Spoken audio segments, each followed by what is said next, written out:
నమస్తే. తెలంగాణ రాష్ట్ర ప్రభుత్వం అత్యంత ప్రతిష్టాత్మకంగా చేపట్టినటువంటి పథకంలో ఒకటి ఇందిరమ్మ ఇండ్ల పథకం. సో ఇప్పటికే గ్రామాలలో ఇందిరమ్మ ఇండ్లు పూర్తి అయిపోయినాయి. సో లక్షలాది మంది పేదలకి మేము ఇల్లు కట్టించినామని చెప్పేసి రేవంత్ రెడ్డి ప్రభుత్వం ఏదైతే చెప్పుకుంటుందో కేవలం దీన్ని గ్రామాల వరకే పరిమితం చేయకూడదు. సో సిటీలో సైతం కూడా ఇందిరమ్మ ఇండ్లు ఉండాలన్నటువంటి ఒక ఆకాంక్షతోటి ఇలా ముఖ్యమంత్రి రేవంత్ రెడ్డి కానీ మిగతా అధికారులు కానీ మిగతా మంత్రులు కానీ దీనిపైన ఒక సమీక్ష చేయడం జరిగింది. ఇందిరమ్మ ఇల్లు ఎవరికి ఇవ్వాలి, సిటీలో ఎక్కడెక్కడ ఇవ్వాలి, ఏ ప్రదేశంలో ఇవ్వాలి, దీనికి ఎవరు అర్హులు, ఎట్లా అప్లై చేసుకోవాలన్నటువంటి దానిపైన ప్రధానంగా ఒక చర్చ నడిచింది. సో దాంట్లో భాగంగానే దరిదాపుగా 17 నియోజకవర్గంలో కొన్ని చోట్ల ప్లేస్లను ఏర్పాటు చేయడం జరిగింది. సో ముందుగా ఇందిరమ్మ ఇల్లు కావాలనుకున్నటువంటి వాళ్ళకి సొంత అంటే ఇదివరకు ఇక్కడ 10 ఏళ్ళుగా హైదరాబాద్లో స్థిరపడ్డటువంటి వాళ్ళు స్థిరపడిన మీన్స్ ఇక్కడ హైదరాబాద్లోనే కిరాయి ఇండ్లలో ఉంటున్నటువంటి వాళ్ళకి అవకాశం ఇవ్వడం జరిగింది. మరి వాళ్ళకి సొంత జాగా ఏమైనా కావాలా, ఒకవేళ సొంత జాగా లేకపోతే ఏంటి పరిస్థితి, ఎవరికి అవకాశం కల్పిస్తా ఉన్నారు అంటే సిటీలో 10 ఏళ్ళుగా ఉంటూ కిరాయి ఇండ్లలో ఉంటూ ఎలాంటి భూమి జాగా లేనటువంటి వాళ్ళకి, ఫ్లాట్ లేనటువంటి వాళ్ళకి, కనీసం ఇల్లు కట్టుకుందామంటే జాగా లేనటువంటి వాళ్ళకి మొదటి ప్రయారిటీ కింద వాళ్ళకి అవకాశం ఇవ్వాలనేది తెలంగాణ రాష్ట్ర ప్రభుత్వం భావించడం జరిగింది. దాంట్లో భాగంగానే ముందుగా ఇల్లు లేనటువంటి వాళ్ళకి, ఫ్లాట్ లేనటువంటి వాళ్ళకి అవకాశాన్ని కల్పిస్తూ ఇవన్నీ కూడా పనులన్నీ కూడా స్పీడప్ చేయాలని చెప్పేసి ఇలా ఒక స్పీడప్ చేయాలని చెప్పేసి కూడా గవర్నమెంట్ నుంచి ఒక ఆర్డర్స్ వచ్చినట్టుగా స్పష్టంగా అర్థమవుతా ఉన్నది. ఒకసారి చూసుకోవచ్చు ఎక్కడెక్కడ అప్లై చేసుకోవాలి. దానికి ఒక టోల్ ఫ్రీ నెంబర్ కూడా ఇవ్వడం జరిగింది. నేరుగా మీ వాట్సాప్ ద్వారా సైతం కూడా మీరు ఈ ఇంటి కోసం దరఖాస్తు చేసుకోవచ్చు. అసలే దానికి మరి ఇల్లు కానీ ఫ్లాట్ లేనటువంటి వాళ్ళకి ముందుగా ఈ అవకాశం ఇవ్వడం జరిగింది. సో ముఖ్యంగా క్షేత్రస్థాయిలో అధికారులు సైతం కూడా ఆ విధంగా ఇంప్లిమెంట్ చేయాలి. ఇక ఉన్నోళ్ళకే ఇద్దాం, వాడికి ఫ్లాట్లు ఉండి కార్లు ఉండి వాడు బిజినెస్ మ్యాన్ అయిపోయి కోట్ల రూపాయల ఆస్తులు ఉన్నటువంటి వాళ్ళకి ఇస్తే మళ్ళీ ఫెయిల్యూర్గానే కనబడుతుంది. కాబట్టి ముందుగా ఎవరికైతే అసలే లేనటువంటి వాళ్ళు దినదిన కూలీలు కావచ్చు, పేదలకి ముందుగా మీరు గుర్తించి ఇవ్వాల్సినటువంటి అవసరం ఉంటుంది. ఒకసారి చూసుకోవచ్చు హైదరాబాద్లో ఇందిరమ్మ ఇండ్లు నియోజకవర్గాల వారిగా ఎక్కడెక్కడ ఎవరు అర్హులు, ఎలా అప్లై చేసుకోవాలి అంటే హైదరాబాద్ సిటీలో సొంతింటి కల కంటున్న పేదలకు తెలంగాణ కాంగ్రెస్ ప్రభుత్వం అదిరిపోయే గుడ్ న్యూస్ చెప్పిందట. ఇప్పటికే సొంత స్థలం ఉన్న వారికి 5 లక్షల రూపాయలు ఇస్తున్న సర్కారు ఇప్పుడు సిటీలో అసలు ఇండ్ల స్థలమే లేని నిరుపేదలకు అత్యంత ఖరీదైన ప్రాంతంలో ఉచితంగా స్థలంతో పాటు ఫ్లాట్ నిర్మించి ఇచ్చేందుకు పనులు స్పీడప్ చేసిందట. ఇప్పటికే సొంత స్థలం ఉన్నటువంటి వాళ్ళకి 5 లక్షల రూపాయలు ఇస్తూ ఉంటే ఇప్పుడు అసలే స్థలం లేనటువంటి వాళ్ళు ఎవరైతే ఉంటారో వాళ్ళకి ఫ్లాట్ కూడా నిర్మిస్తుందట, స్థలంతో పాటు ఫ్లాట్లు కూడా. మరి హైదరాబాద్ లాంటి ఇటువంటి మహానగరంలో ఇల్లు కట్టించడమే పెద్ద ఎక్కువ, అట్లాంటిది ఇల్లు జాగా కూడా చూపెట్టి ఫ్లాట్ నిర్మిస్తుందంటే ఇక అంతకంటే గొప్పగా రేవంత్ రెడ్డి ప్రభుత్వాన్ని ఎవరు కూడా కొలువరుగా వచ్చాము అంటే మొక్కుతారు కదా. నిజంగా కూడా చాలామంది ఇటువంటిది ఎవరు కూడా ఊహించుండరు. కానీ ఒక బృహత్పరమైనటువంటి ఒక కార్యక్రమానికి తెరలేపిండు. ఇది క్షేత్రస్థాయిలో ఇంప్లిమెంట్ కనుక అయినట్టయితే కొంత సిటీలో ఆయనకు పార్టీకి కానీ ఆయనకు కానీ తిరిగి ఉండదు. మరి ఈ ఇందిరమ్మ ఇండ్లు ఎలా ఉండబోతున్నాయి అంటే ఒక్కో ఫ్లాట్ దాదాపుగా 528 చదరపు అడుగుల విస్తీర్ణంతో 400 చదరపు అడుగుల కార్పొరేట్ ఏరియాతో నిర్మించనున్నారట. దీని నిర్మాణానికి దాదాపుగా 11 లక్షల రూపాయలు ఖర్చు అవుతుండగా ప్రభుత్వం ఇందులో ఏకంగా 5 లక్షల రూపాయలు భారీ సబ్సిడీని అందిస్తుంది.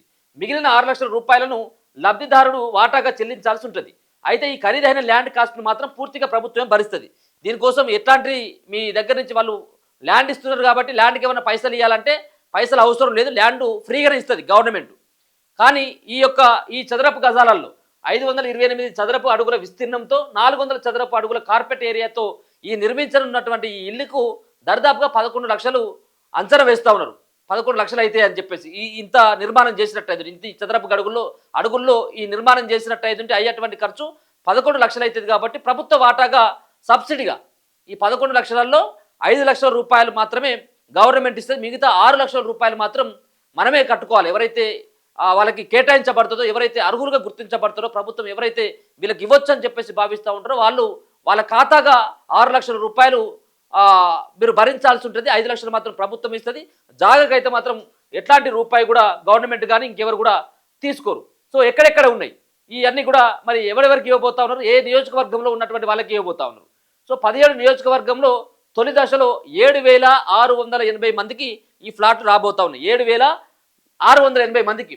ఎక్కడెక్కడ అంటే రాజేందర్ నగర్లో ఉన్నటువంటి వాళ్ళకి, అంటే జాగా ఎక్కడ ఉండబోతా ఉన్నది, రాజేందర్ నగర్లో ఉన్నటువంటి వాళ్ళకి మైలార్ దేవిపల్లిలో అంటే ఖాళీ స్థలం గవర్నమెంట్ ల్యాండ్ ఉన్నట్టుంది, అది చూపెట్టిల్లు. అలాగే మహేశ్వరంలో జల్పల్లి, శేర్లింగిపల్లిలో రాయదుర్గం, ఇబ్రహీంపట్నంలో తట్టి అన్నారం బండ్లగూడ, మల్కాజ్గిరిలో కౌకూర్, నాంపల్లిలో Reddy Hills, Niloufer police headquarters దగ్గర కూడా ఖాళీ స్థలం గుర్తించినట్టుగా తెలుస్తూ ఉంది నాంపల్లి దగ్గర. అలాగే ఖైరతాబాద్లో హకీంపేట దర్గా దగ్గర ఖాళీ జాగా ఉంది, అక్కడ కూడా అవకాశం ఉన్నది. జూబ్లీహిల్స్లో ఎమ్మెల్యే కాలనీ, క్వార్వాన్లో కుల్సుంపుర పోలీస్ క్వార్టర్స్, అలాగే బహదూర్పురలో నంది ముసలిగూడ, అంబర్పేటలో సిటీ పోలీస్ లైన్, అలాగే కుక్కడపల్లిలో కేపీహెచ్పి కాలనీ, అలాగే మేడ్చల్లో పోచారం ఎల్ఐజీ కాలనీ, అలాగే కుత్బుల్లాపూర్లో గాజుల రామారం, సనత్ నగర్లో పాటిగడ్డ, సికింద్రాబాద్ కంటోన్మెంట్లో మారేడుపల్లి మహేంద్ర హిల్స్ దగ్గర అది చూపెట్టడం జరిగింది.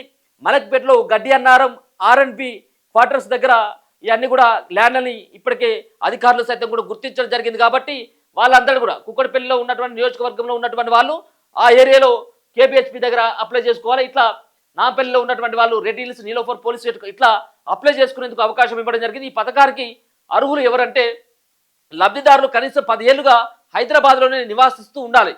హైదరాబాద్లోనే వాళ్ళు నివసిస్తుండాలి. మరి హైదరాబాద్లోనే 10 ఏళ్ళుగా నివసిస్తున్నాం అని చెప్పేసి ఎవరు రాసియాలి ఇవి? ఇది కూడా ఒక ప్రశ్నే కదా. 10 ఏళ్ళుగా మనం ఉంటున్నాం, వాడు 10 రోజుల కిందట వచ్చి కూడా నీ 10 ఏళ్ళ కాంచి ఉంటా అంటాడు. మరి దీన్ని ఎవరు ధృవీకరించాలా, ఎట్లా ధృవీకరించాలా? ఒకటి, కుటుంబంలో ఎవరికి సొంత ఇల్లు కానీ ఫ్లాట్ కానీ ఉండకూడదు. కుటుంబంలో ఎవరికి కూడా అంటే మరి ఈ హైదరాబాద్లోనే ఉండకూడదా, లేకపోయినట్లయితే గ్రామాల్లో కూడా ఉండకూడదా, ఇది కూడా చెప్పాలి. సో కుటుంబంలో ఎవరికి కూడా సొంత ఇల్లు కానీ ఫ్లాట్ కానీ ఉండొద్దట. ఒక కుటుంబానికి ఒకే దరఖాస్తు, ఒకే ఫ్లాట్ రూల్ వర్తిస్తుంది. ఆ కుటుంబంలో ఉన్నటువంటి అమ్మ నాన్నకు ఒకటి, అలాగే కొడుకు ఒకటి కాదు, ఎవరికైనా ఒకరికే ఈ ఫ్లాట్ రూల్స్ వర్తిస్తుందట.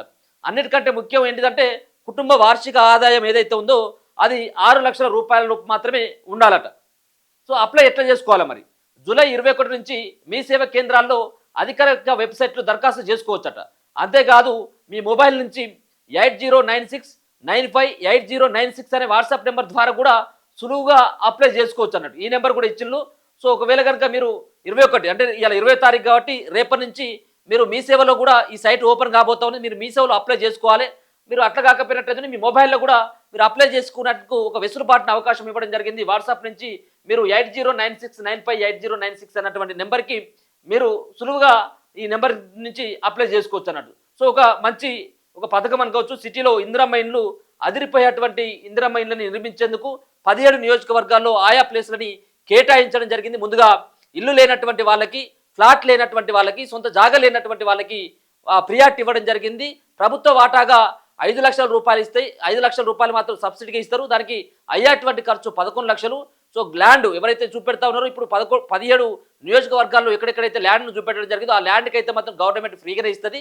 కానీ ఈ యొక్క కట్టేటువంటి ఇంటిలో మాత్రం 5 లక్షలు ప్రభుత్వ సబ్సిడీగా ఇస్తే ఇంకా మిగతా ఉన్నటువంటిది అది ఎవరైతే లబ్ధిదారులు ఉంటే వాళ్ళే భరించాల్సి అయితే వస్తుంది. ఇన్ని రోజుల పాటు గ్రామాల్లో ఇందిరమ్మ వీళ్ళు చూసినాం.